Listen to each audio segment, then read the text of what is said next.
Everyone, a very good morning to you all. Welcome to Sharanam ICS. So आज का जो हमारा टॉपिक हमने लिया है वो है एक short description about myths and facts जो हम फूड में देखते हैं।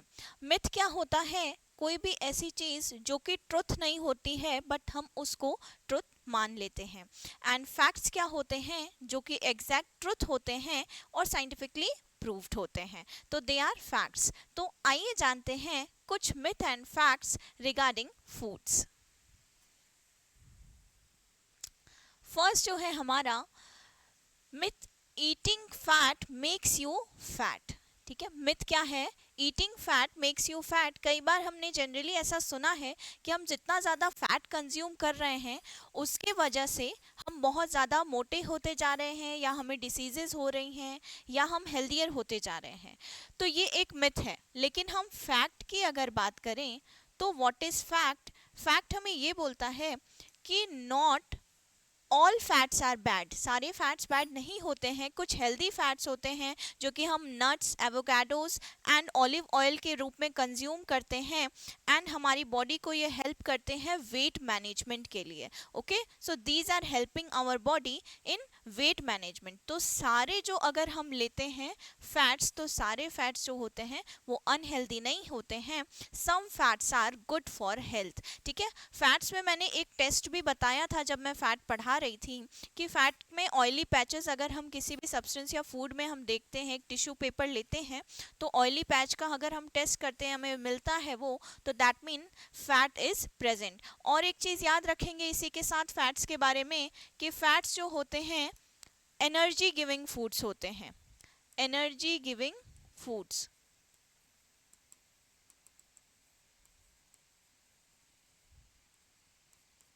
फूड्स जो हमें फैट बनाते हैं, ऐसे कौन से हम चीज़ों को सोचते हैं? What we consume, that is white rice, tea, roti, banana, mango, potatoes, oil. ठीक है, ये हमें लगता है कि इन चीज़ों से हम थोड़े से हेल्दी हो रहे हैं या मोटे हो रहे हैं, बट एक्चुअली जो ट्रुथ है वो ये है कि जो हम बाहर के प्रोसेस्ड फूड खा रहे हैं, पैकेज्ड फूड खा रहे हैं, जैसे कि ये कंज्यूम कर रहे हैं, ड्रिंक्स कंज्यूम कर रहे हैं, तो इनके वजह से क्या होता है कि हम सच में फैट होते जा रहे हैं। बॉडी फैट जो है वो इंक्रीज कर रहा है।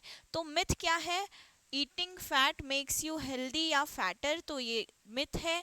ट्रुथ क्या है? जो एग्जैक्ट फैक्ट है वो ये है कि अगर हम एसेंशियल फैट्स कंज्यूम कर रहे हैं, जैसे कि olive oil, avocados, fruits, nuts, ये सारी चीज़ें, तो ये हमें हेल्दी बनाती हैं, ना कि फैट बनाती हैं।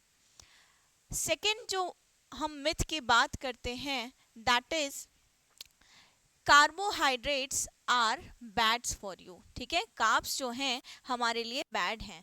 तो फैक्ट क्या, हम अगर हम मिथ की बात करते हैं तो क्या कार्ब्स क्या होते हैं? कार्बोहाइड्रेट्स हमने पढ़ा है, they are energy giving foods, है ना, एनर्जी प्रोवाइड करते हैं हमें।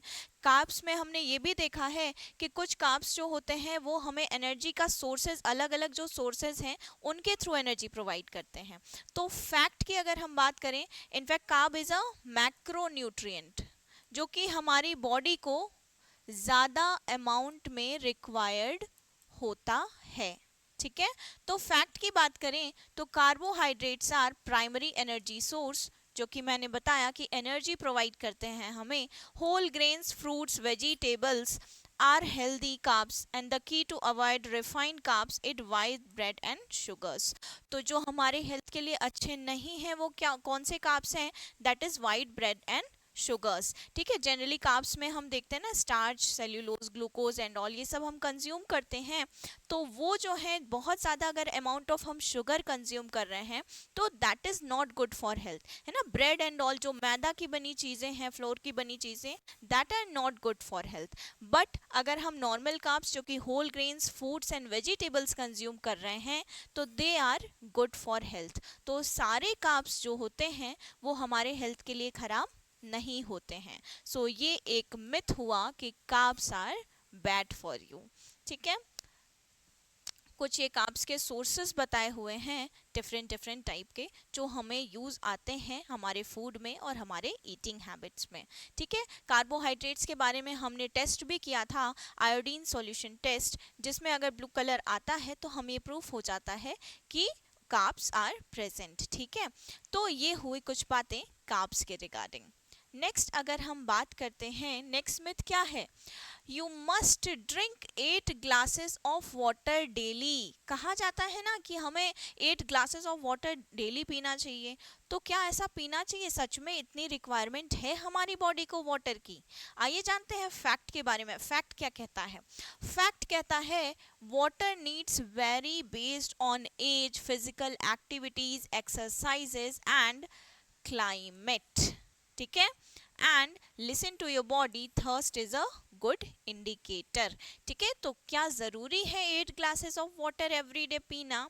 तो जी नहीं, 8 glasses of water every day पीना जरूरी नहीं है। This is a proper myth. Myth है ये। क्यों है ये मिथ?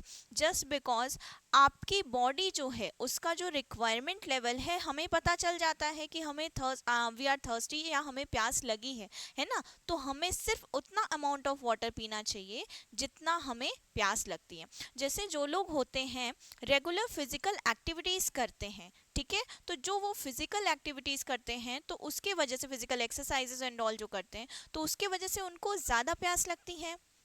दे नीड या their body needs more amount of water, है ना। और उसके बाद हम बात करते हैं क्लाइमेट चेंजेस। जैसे रेनी सीजन आता है तो क्या हमें बहुत ज़्यादा प्यास लगती है, हम बहुत ज़्यादा पानी पीते हैं, थोड़ा सा पानी जो पीने का ड्रिंकिंग लेवल है वो थोड़ा सा कम हो जाता है। But in summers what we do, bottle पे बॉटल बहुत सारी पानी मुझे भी ज़रूरत पड़ती है, मैं भी बहुत कम वाटर कंज्यूम करती हूँ। बट एक्चुअली जब इन समर्स मैं ट्रैवल करती हूँ, when ever I am coming for coaching, या मैं कोई भी क्लास जा रही हूँ, कहीं भी जा रही हूँ क्लासेस लेने, तो मुझे वाटर की ज़रूरत पड़ती है। ठीक है, सो समर्स में एक डिफरेंस आ जाता है ना। सन भी बहुत तेज़ रहता है, सनलाइट की वजह से भी ऐसा होता है, और गर्मी की वजह से भी होता है। नेक्स्ट अगर हम विंटर्स की बात करते हैं, तो क्या विंटर्स में हमें इतना पानी पीने की ज़रूरत होती है? तब हम थोड़े थोड़े लिटिल अमाउंट ऑफ वाटर पीते हैं, जो रेगुलर लोग हैं। और जो एक्सरसाइज वाले हैं, एक्टिविटीज़ वाले हैं, तो वो तो ज़्यादा थोड़ा सा कंज्यूम करते ही हैं। जैसे जो लोग जिम जाते हैं, है ना, basically as I have started going to gym, अभी मैंने ज्वाइन किया है रिसेंट में, तो मुझे जनरली पानी का जो लेवल है, मुझे थोड़ा एक्स्ट्रा अमाउंट ऑफ वाटर चाहिए ही होता है। ठीक है, और एक चीज़ हमें ध्यान रखनी है कि whenever we are eating food, हम खाना खा रहे हैं, उसके बाद हमें तुरंत पानी नहीं पीना चाहिए। एटलीस्ट हाफ आवर का गैप होना चाहिए whenever we are taking a glass of water. ठीक है, नेक्स्ट अगर हम मिथ की बात करते हैं, तो माइक्रोवेविंग फूड डिस्ट्रॉयज न्यूट्रिएंट्स। कई बार ऐसा माना जाता है कि हम फूड को माइक्रोवेव कर रहे हैं, गर्म करके। कई बार फूड हम फ्रिज में रखते हैं तो ठंडा हो जाता है, कूल डाउन हो जाता है, तो उसको हमें क्या करना रहता है, हीट करना रहता है खाने के लिए। तो जनरली हम बॉयल करने के बजाय क्या करते हैं, माइक्रोवेव कर देते हैं, एंड वो हीट हो जाता है, उसके बाद हम वो फूड कंज्यूम करते हैं। ठीक है, आइए जानते हैं फैक्ट क्या कहता है। सो फैक्ट कहता है microwaving is actually a gentle cooking method. एक जेंटल कुकिंग मेथड है क्या, microwaving, that retains more nutrients than boiling और फ्राइंग। ठीक है, अगर किसी चीज़ को हम बॉयल करके गर्म कर रहे हैं या फ्राई करके गर्म कर रहे हैं, तो उससे न्यूट्रिएंट्स का लॉस होता है। लेकिन अगर हम माइक्रोवेव कर रहे हैं किसी भी फूड को, तो वो जो एक कुकिंग मेथड है वो रिटेन करता है मोर न्यूट्रिएंट्स को। तो इससे हम समझते हैं कि फैक्ट जो है वो सही है, माइक्रोवेविंग ऑफ फूड क्या है, डिस्ट्रॉय नहीं करता है न्यूट्रिएंट्स। तो myth is wrong and fact is correct. ठीक है, जनरली एक इमेज छोटी सी मैंने लगाई है माइक्रोवेव करते हुए हम फूड। जिनके घर में नहीं होता है, हम लोग बॉइलिंग का यूज़ करते हैं, तो हम बॉईल कर देते हैं डायरेक्ट गैस पे, है ना। थोड़ा सा एक इसका इशू ये रहता है बॉइलिंग का, कि अगर हम बॉईल कर रहे हैं फूड ज़्यादा, तो जैसे दाल होती है ना, जनरली हमें दाल गर्म चाहिए होती है, सब्जी गर्म चाहिए होती है। राइस इज़ ओके, अगर थोड़ा गर्म नहीं हुआ तो भी चल जाता है हमें। तो बॉयल अगर हम कर रहे हैं गैस के फ्लेम पे, तो that flames are not good for health, है ना। तो न्यूट्रिएंट्स का है जो लॉस होता है उसमें। लेकिन अगर हम माइक्रोवेव कर रहे हैं तो वो न्यूट्रिएंट्स का लॉस नहीं होता है। ठीक है, moving to the next myth.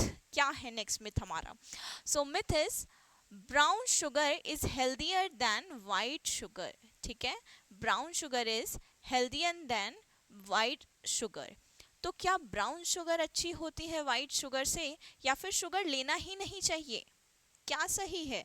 सही ये है कि मेरे अकॉर्डिंग जो मैंने एक थोड़ा सा डिस्क्रिप्शन लिया है, थोड़ी सी स्टडी करी है, तो sugars are not good for health. Sugar कभी भी हेल्थ के लिए अच्छे होते ही नहीं हैं। क्यों नहीं होते हैं शुगर अच्छा हेल्थ के लिए? क्योंकि उससे हमें डायबिटीज होने का खतरा रहता है।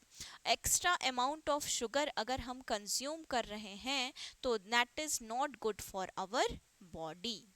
ठीक है, तो फैक्ट क्या कहता है, फैक्ट जानते हैं। Fact says brown sugar contains small amount of molasses but is not significantly more nutritious than white sugar. Both should be used in moderation. ठीक है, ब्राउन शुगर जो है वाइट शुगर से ज़्यादा अच्छा नहीं माना गया है।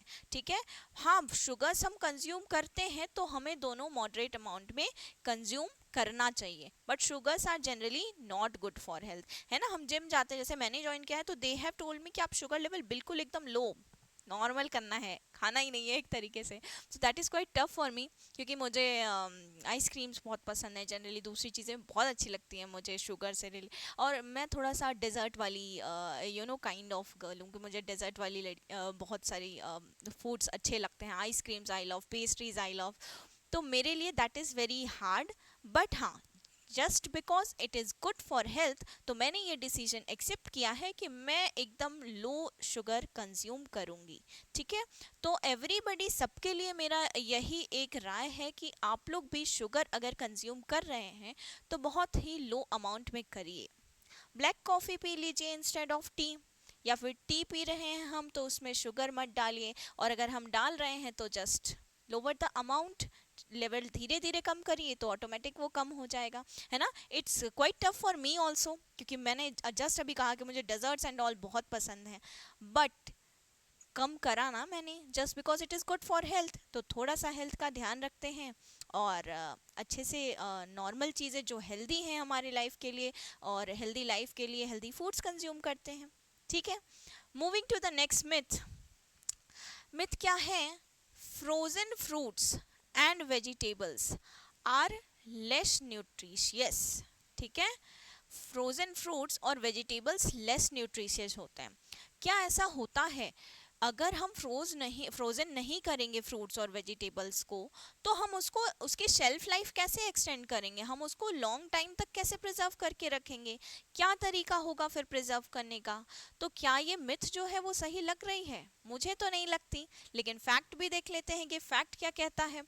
They are often frozen at peak ripeness and retain nutrients just as well as fresh ones, sometimes even more if fresh produce is stored too long। ठीक है, तो क्या कहता है फैक्ट भी हमारा यही कहता है कि ज़्यादा कब हम उनको फ्रीज करते हैं? जब उनकी राइपनेस का टाइम होता है, जब वो बहुत ज़्यादा पक जाते हैं, है ना, और जो उनके न्यूट्रिएंट्स होते हैं उनको रिटेन करने के लिए जब फ्रेश वंस रहते हैं। तो समटाइम्स इवन जब बहुत ज़्यादा क्या रहता है, fresh produce is stored for too long. ठीक है, तो जनरली इसका मतलब क्या होता है कि फैक्ट ये कहता है कि कभी भी हम अगर फ्रोज़न रख रहे हैं फ्रूट्स और वेजिटेबल्स को, तो उनकी न्यूट्रिशियस वैल्यू ख़त्म नहीं होती है। ठीक है, that is good for health, और हमें फ्रोज़न फ्रूट और वेजिटेबल्स कंज्यूम करना चाहिए। ठीक है, तो फ्रोज़न मैंने एक और बताया था जब मैं प्रिजर्वेशन की टेक्निक बता रही थी, तो क्लैरेंस बर्डसाई ने क्विक फ्रोजन मेथड दिया था, याद है सबको? क्लैरेंस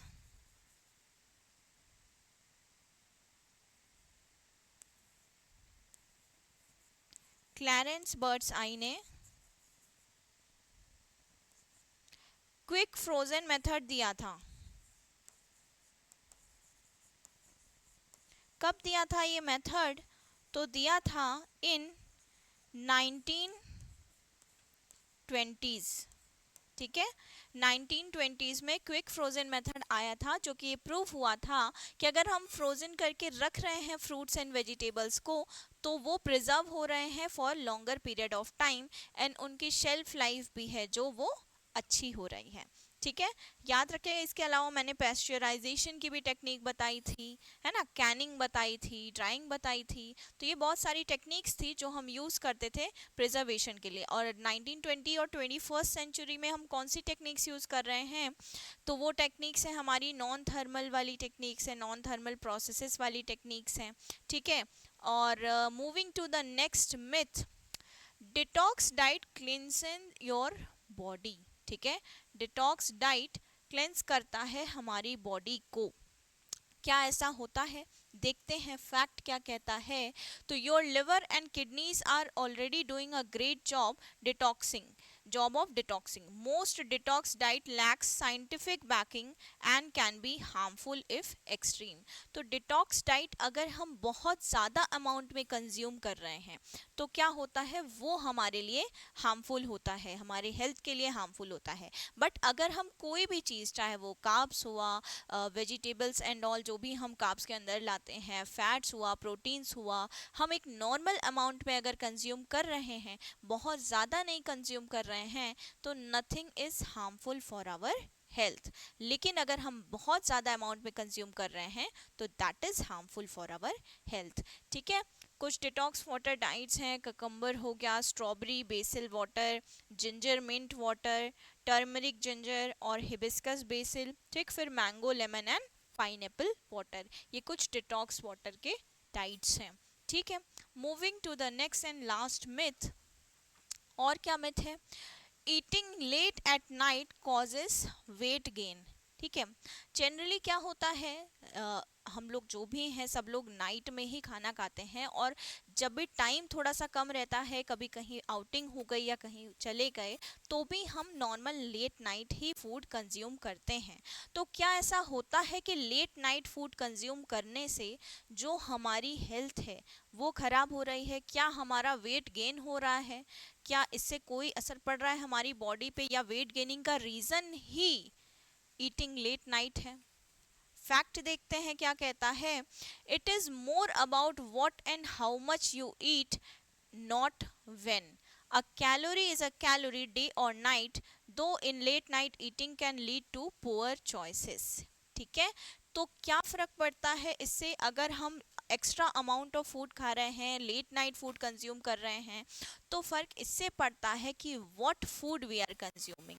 क्या हम खा रहे हैं, क्या हम प्रोसेस्ड फूड खा रहे हैं। अगर हम प्रोसेस्ड फूड खा रहे हैं, 11 ओ क्लॉक या 12 ओ क्लॉक खा रहे हैं, तो हमारा स्टमक जो है वो ओवरनाइट पूरा वर्क करता रहता है। ठीक है, तो स्टमक को रेस्ट करने का टाइम नहीं मिलता, एंड फिर हम वापस से मॉर्निंग से देखते हैं after having breakfast and all, तो वापस से ही स्टमक को वर्क करना पड़ता है। तो उसके वजह से क्या होता है कि हमारे स्टमक को रेस्ट नहीं मिल पाता है। हमें डाइट क्या कंज्यूम करनी चाहिए, जनरली अगर हम लेट नाइट फूड खा भी रहे हैं तो थोड़ा सा हमने जूसेस प्रेफर कर लिया जो कि अच्छे हैं हमारे हेल्थ के लिए, green leafy vegetables we can prefer. फिर भी 10 ओ क्लॉक तक I think everybody should have their inner dinner, और उसके बाद फिर आपको सो जाना चाहिए, whatever time you are sleeping, at least 7 to 8 hours of sleep भी ज़रूरी है। तो कैलोरी में जो भी हम कंज्यूम कर रहे हैं, क्या हम खा रहे हैं, वो इम्पॉर्टेंट है, ना कि कब खा रहे हैं। सो टाइमिंग इज़ नॉट इम्पॉर्टेंट। ठीक है, वेट गेन जो होता है वो लेट नाइट खाने से नहीं होता है। अगर हम फ्रिक्वेंटली बाहर के फूड को कंज्यूम कर रहे हैं जिसमें बहुत ज़्यादा फैट प्रेजेंट है, जैसे कि प्रोसेस्ड फूड हो गए, तो हमारा वेट गेन का वो एक रीज़न हो सकता है। तो ये मिथ भी गलत है कि वेट गेन होता है ईटिंग इन लेट नाइट। तो ये रही कुछ बातें हमारे मिथ्स और फैक्ट के बारे में। और अगर कोई मिथ एंड फैक्ट आपको भी पता है तो आप भी कमेंट डाउन कर सकते हैं। Thank you so much, that's all for today's class. मिलते हैं in the very next class.